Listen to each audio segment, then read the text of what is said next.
Yes, wonderful to see everybody. Hey, everybody, welcome, welcome, welcome, welcome. Yes, awesome. So good to see everybody. Hi, Michelle. Michelle's going to be one of our Carolyn. spotlight Hi, speakers Kyle. coming up. Hi, Carolyn.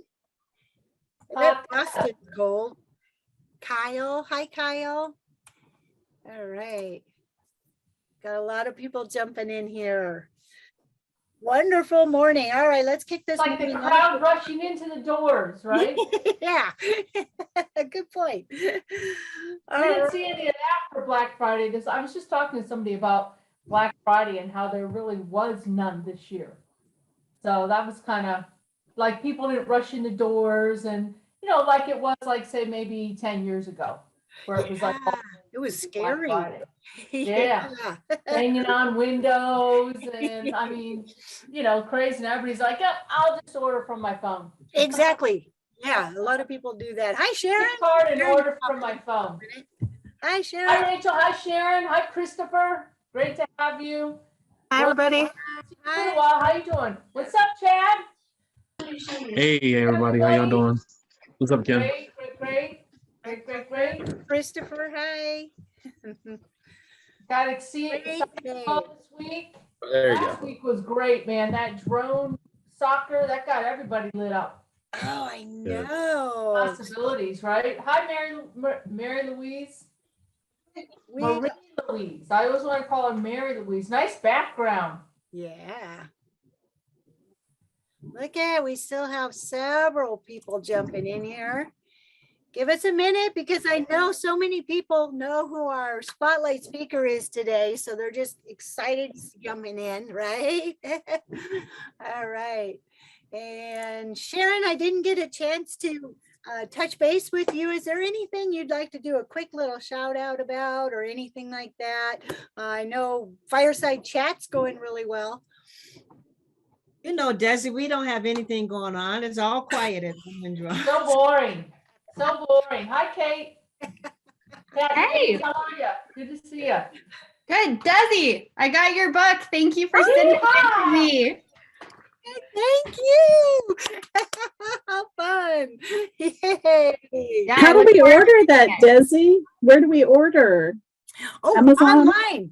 Yes. Oh my, I should put in a you should. Put the link in there. Right? Yay. I have to go look it up myself, so Here. Actually, Jennifer Pigeon is always really good at doing these things really fast. I don't know how she does these things so fast. Yeah, good to see you. Kadir, good to see you. Great. All right. Well, I'm going to look up that link for everybody. And I'll grab it for you, Desi. Thank you, Sharon.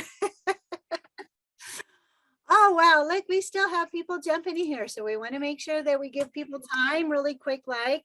Hope everybody got to go out and fly and have good time. And, here in our area, we had the big TFR within 30 miles of the Super Bowl, right? So I don't know if that affected anybody in this area, but was beautiful weekend up here. Anybody got any really quick little shout out? Because I got to go do this kind of flying.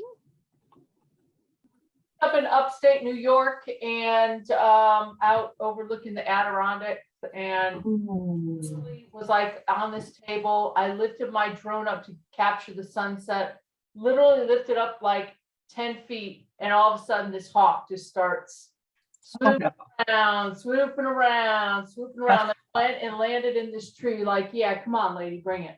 So I just stayed underneath there. I didn't get to go out. I didn't have a zipper. And it was like, I don't know, like 7 degrees. It was cold. So the hawk won that round. Yeah. Always play on the side of safety, right? That's right. All right. There's my segue. Talking about safety and FAA, right? So let's segue over to our amazing spotlight speaker. Diana Robertson is with us here today, and she's got so much she's going to be sharing with us about and what's happening with drone safety awareness and so much more. All right, Diana, thank you for joining us. I'm going to go ahead and make you. It's so good to be here today. Thank you, Desi, for the invitation. And I'm going to open the presentation. Yeah, is everybody seeing slide one? Yes, right there. And Great. And I noticed as I was, as people were coming in, that Rebecca Willett is with us. She actually works with us in the UAS integration office. She's on the Beyond side, which is that partnership program. When we're talking about these things that we're trying to accomplish and do, that we are at the FAA. We are all about safety, but we are truly trying to clear that path for the different types of operations. So for that BB loss, which is the big focus of Beyond, Zach Nicklin also, I saw him pop in. I don't know if Alina's made it. She was certainly going to try, but we've got a team that works together on a variety of different outreach and engagement. And this title I used for a past presentation called Connecting and Educating Our Communities, because you know what, this is what it's all about. The community, it's not just schools, it's not just local governments or state governments, it's everyone, people that go and purchase that drone and understanding what they need to do, whether they're a recreational flyer or a commercial pilot. And so that's what we're trying to do, is connect everyone together. So a little bit about myself.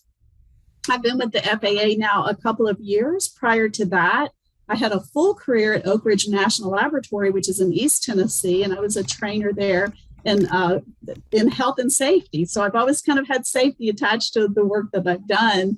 And then in more recent years, before coming to the FAA, I worked for a local government in Florida, a county government, and I was their energy sustainability manager. And so we were finding so many great uses for drones, whether it's inspections, whether it was looking at our parks and preserves, vegetation, irrigation. And then just where I was at was on the west coast of Florida, and they have a beautiful beach, Anna Maria Island. And so promoting that was really important to us, marketing and promoting our beautiful area there.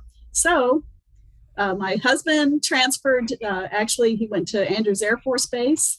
He had a full career with the Air Force and aviation, which the irony of that is that was his world, aviation. And then the last two, that's been such a huge part of my world, working at the FAA. So I do go to him to say, what does this mean? What is that? I'm hearing these different terms as far as aviation. So that's why I came in, truly to kind of focus more on local government. That changed. And I will move to the next slide. Yeah. So picture here a few colleges there on the West Coast, which we have a huge number of schools that participate in our Unmanned Aircraft Systems Collegiate Training Initiative program.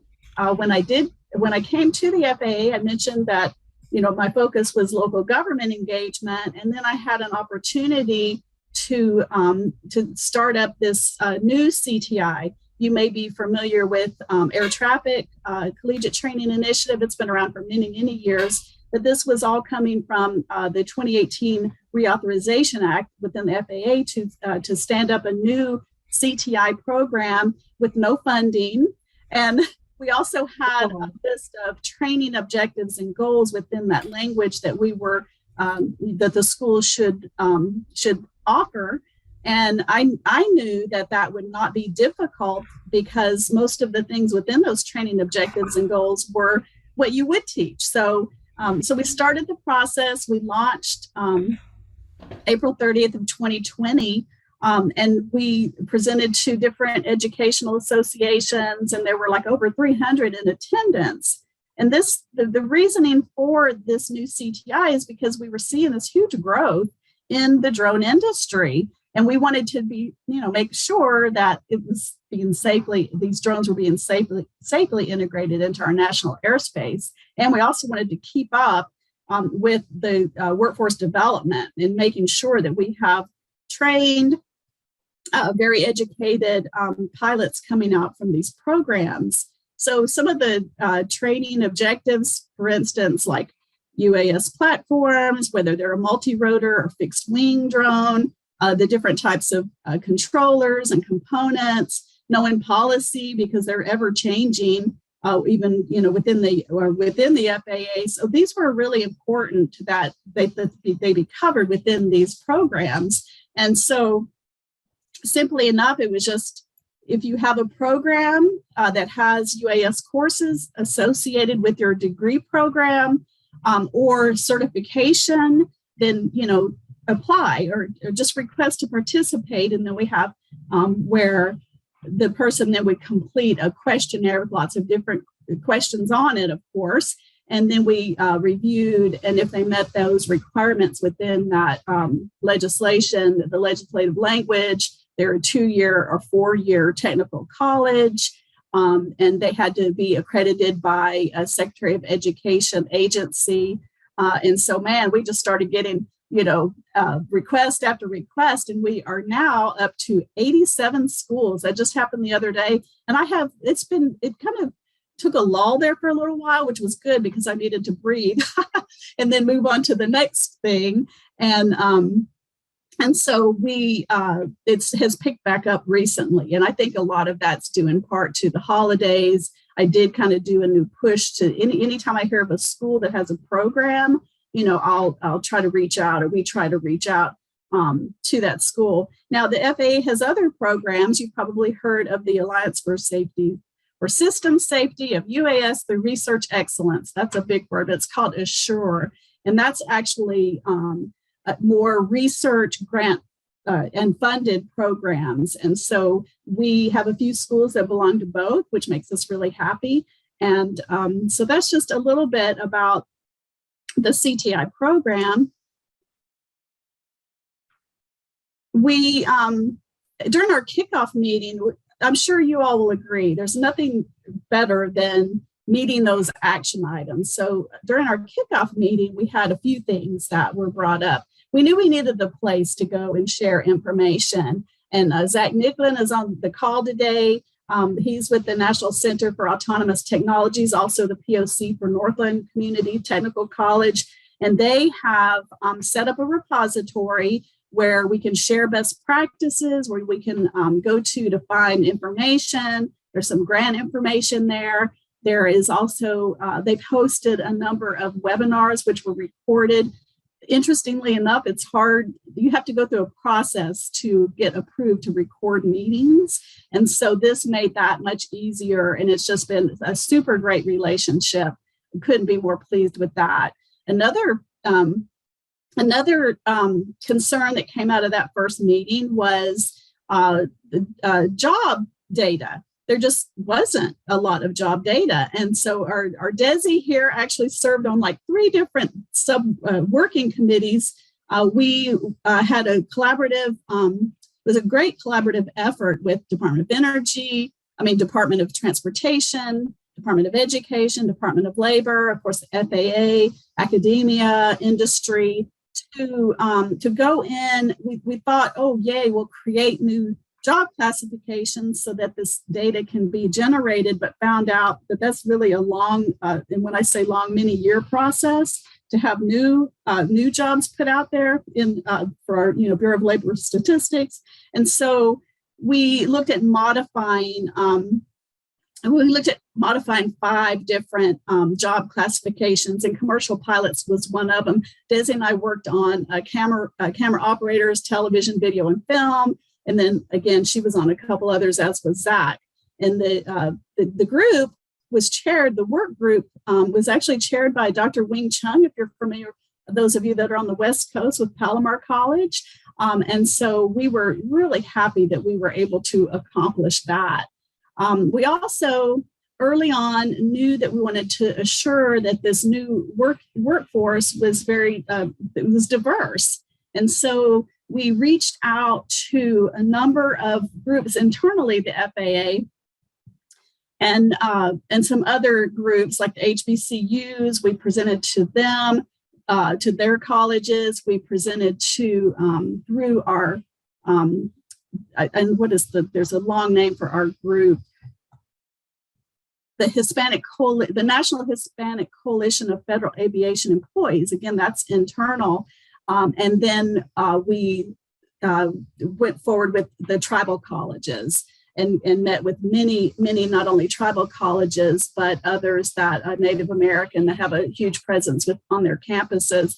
And I love this picture here. And I actually took this picture because I visited when I relocated to outside the Nashville area. Middle Tennessee State University has a great UAS program, and their UAS lab class built their drones and then got to demo them. So we were out in this big farm, and it was really fun because they were fixed wing and they launched them, and you hope they'd stay airborne, and then they'd go whoo and crash.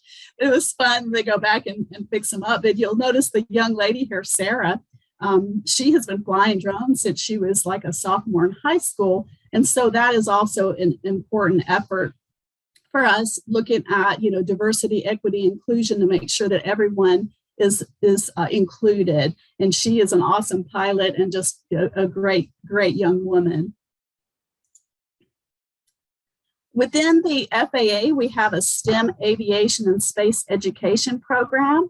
And this is first a little FAA employee focused. It's engagement. We want to make sure that we're engaging with schools K through 12. And they have a strategic set of goals for over the next few years, to include these pipelines, pathways to not just UAS, but aerospace careers, partnerships, and, just collaborating across the agencies. And so we have been working with them a lot here lately, especially. They just, back in the fall, they started a phase 1 of an Adopt a School program. They've had it in the past, but they kind of revamped it, reinvented it. And they've already been to a few of the regions. When I say regions, the FAA is divided up in engagement regions. And then the spring semester, they're going to be going out we'll have more programs in the other regions.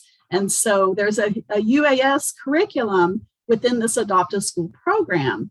And that's really important for us in the UAS office because, that's we're the fastest growing technology within aviation. And so that's, again, why we are actually working with them a lot as of lately. Make sure I didn't miss anything there. So these are just a few of the FY20 grant recipients.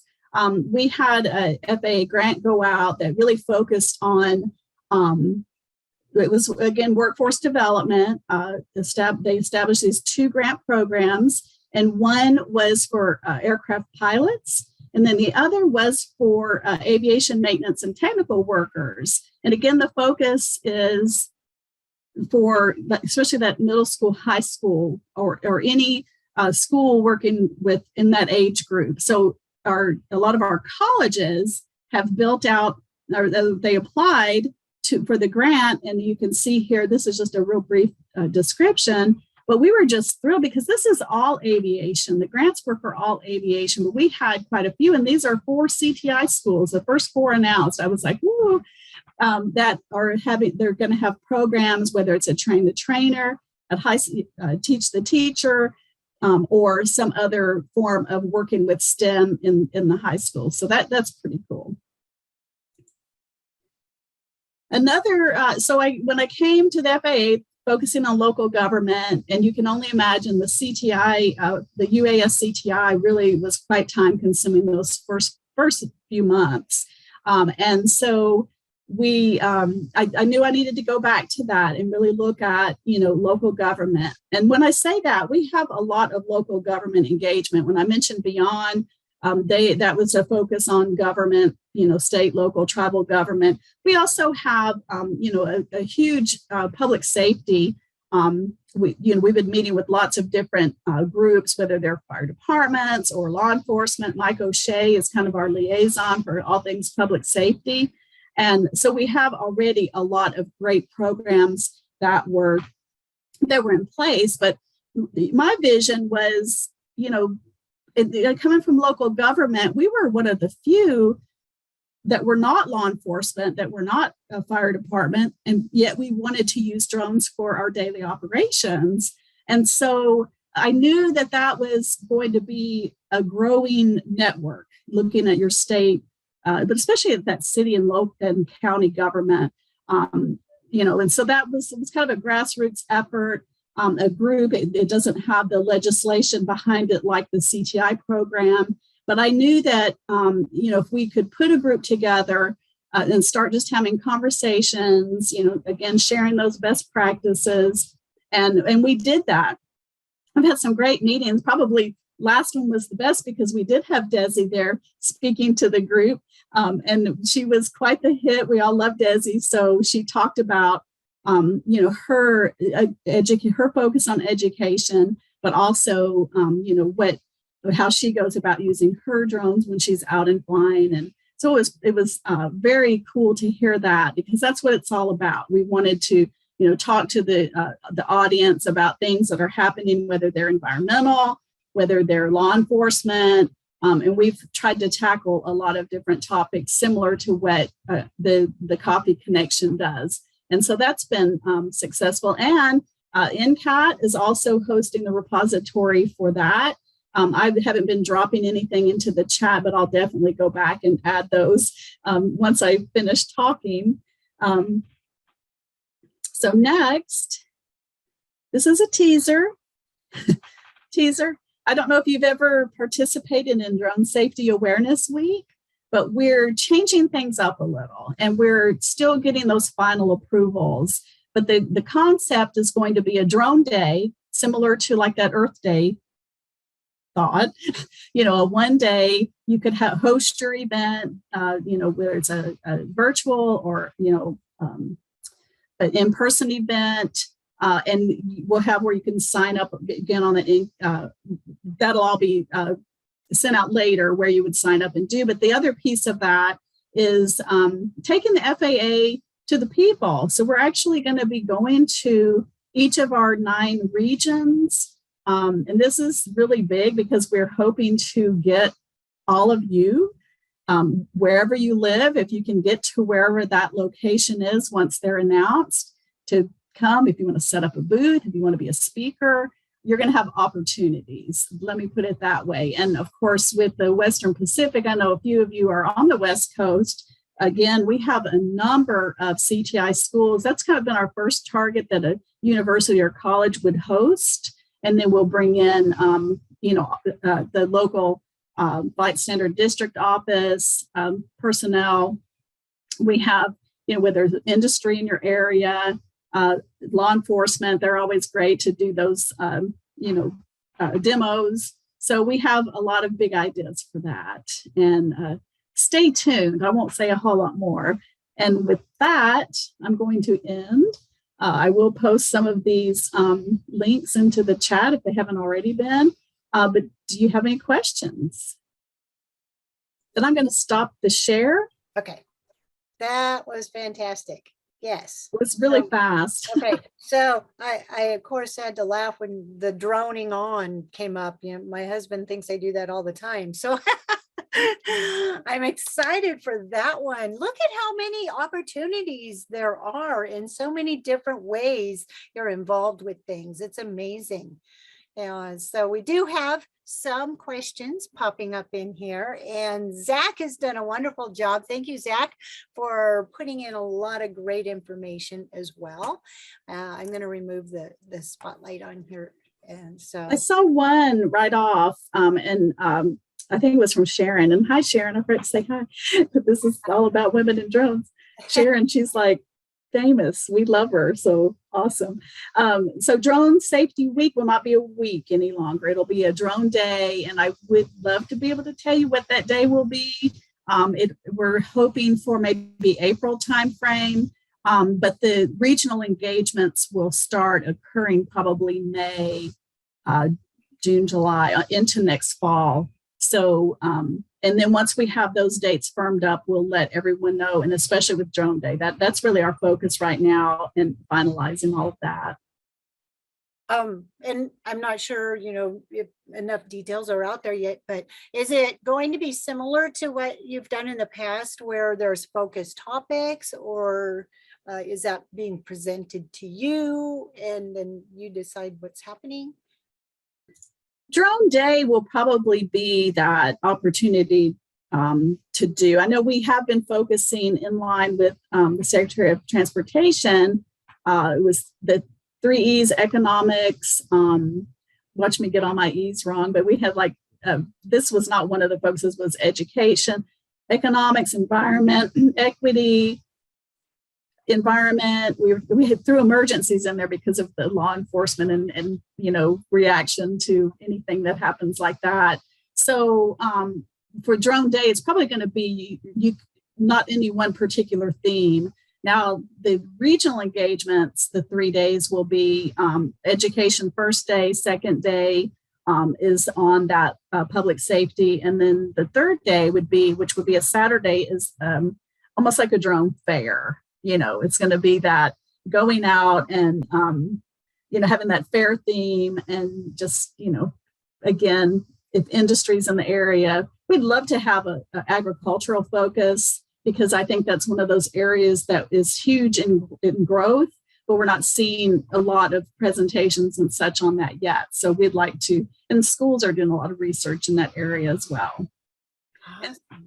And again, a campus hosting. I really hope to see somewhere in California that's kind of a middle of the state, so that everybody can come in. On that education day, we want all of the schools that can participate and share what they're doing. That is awesome. And yes, there's a lot of people here from the South here in California. And so my mind is already racing with everybody online, knowing, oh yeah, we can make this connection and make it happen. And there are a lot of schools that participate. And so it'll be exciting. Do you see involvement from the Drone Pros side of things? Absolutely. What I've been doing is pulling together Drone Pros, each region, and their contact information, as well as the CTI and Assure schools in a region, when we're having our meetings with them, to say, here are those people, and we want you to reach out to them. And then we actually, Alina is going to be speaking at the Drone Pro webinar, which is Wednesday evening, and she's going to be talking about this as well. Awesome. Well, that sounds exciting. So we do have some questions in our chat. And so I thought we should maybe kind of go over some of those. Sheila has asked one that was pretty far up in there, so I was glad I still found it. Can anyone on the job classifications be shared?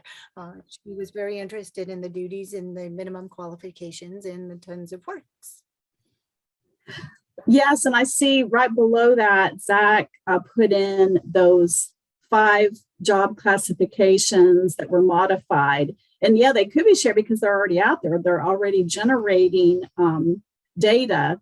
So those were, if you see it in the chat, it was let me see if I can pull it over here. I won't share it, but just so that you'll know it's there. The electromechanical and mechatronics technologists and technicians, commercial pilots, camera operators, television, video, and film, which I mentioned Desi was on that one, remote sensing scientists and technologists, and the remote sensing technicians. Which were the others that you served on, Desi? You know what? I think you mentioned them already. I was on the one with the sensors. I read that one because I was doing a deep dive in that one. Yes. So also I see some other questions in here. Kyle Bishop has one. Thank you, Diana. Thank you. Great to see so many programs coming together, working with a lot of ones that are listed. And would love to get more information about the schools that are involved. I know you mentioned Palomar. It was great working with Wing. He was fantastic taking the lead on that. Yes, and I have the, let me do this real quick. I have the link to the program. It's super easy though. You could even just Google FAA UAS CTI.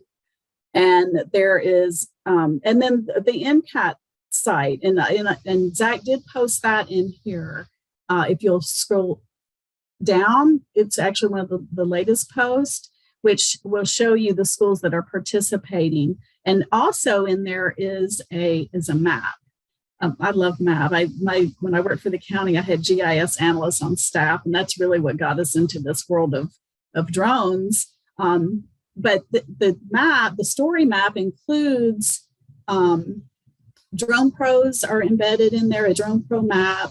But the schools, and then when you click on the pins, you'll see like who the contact is. And I bring that up because that was actually built by students at Palomar, or who created the two different maps. And it's been kind of like an ongoing semester project. They're the ones that keep the drone pro map updated. The story map, I probably need to go back and do a little, cleaning up as well, but it's close. I don't think we have anybody much missing. But on our website, there's also a directory that you can click into. Also, we've had a school or two added since the last update, but all that is on our website. Awesome. So I know a lot of people, if they've logged in with their phone or something, they can't see the chat as easily. So like they said, the links are actually being placed in there. The chats will be available. Great presentation, working with a local high school and college here in Mendocino County, developing the drone tech curriculum. I'd like to understand where to look for the funding resources, if there are some. So there are the different places, National Science Foundation offers grants on, different technologies. That the NCAT site has resources there. The grants that I showed earlier, which were FAA grants, the money that was released is FY20. So we'll be hearing from that soon for FY 2021 funding, so that everyone can go in and apply for that. And we're just really delighted that UAS again were recipients for that funding for their programs. So we'll let you know when, Desi, when they come out with the new grants, and if you'll just kind of push that out to your audience, that'd be great. So this is what, this is all about, being here today. We're doing a lot, you all are doing a lot, and we just want to make sure that we all know what everybody's doing, right? Awesome. Yes, and it's a great way to share that information. Can you elaborate a little bit more about some of the STEM opportunities that are available? Again, the STEM AVSED, that Aviation and Space Education program, is focused on K through 12.